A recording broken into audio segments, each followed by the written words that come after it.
In tonight's Montana Ag Report, we head to Pondera County, where citizens and officials are raising some concern over the proposed injection of wastewater into the earth along the Rocky Mountain front. From contamination to tax dollars, things have gotten tense with millions of dollars on the line.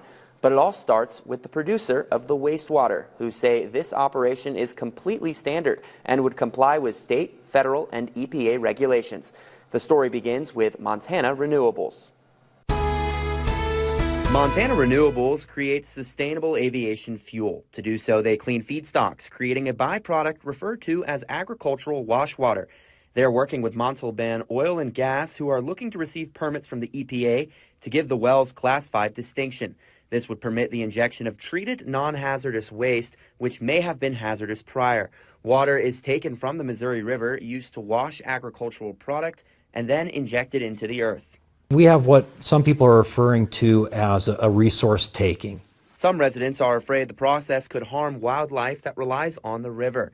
Then there's the matter of transparency. The reclassification into Class 5 wells coming from county officials and adjacent landowners and just people throughout Montana like myself would be that we don't know what would be injected into these wells. I spoke with the Pondera County sanitarian, Corrine Rose. She finds it bizarre that though the waste is characterized as non-hazardous by its producer, she has had many requests for an injection sample declined. So I turned to Chad Anderson, an official with the Montana DEQ.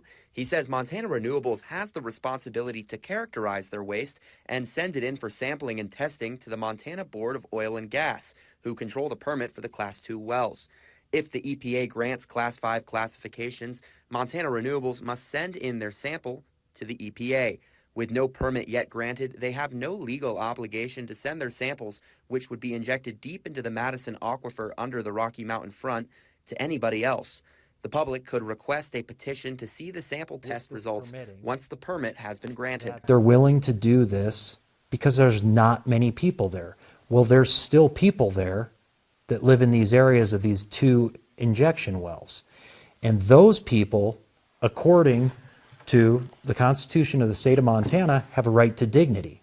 Many Pondera County residents are concerned the injection of wastewater will interfere with the drinking water, like David Waldner, a Hutterite who's had friends whose drinking wells have been ruined from similar injections. If you look down towards that little building, that tin building, that's the wellhead for the colony's best well.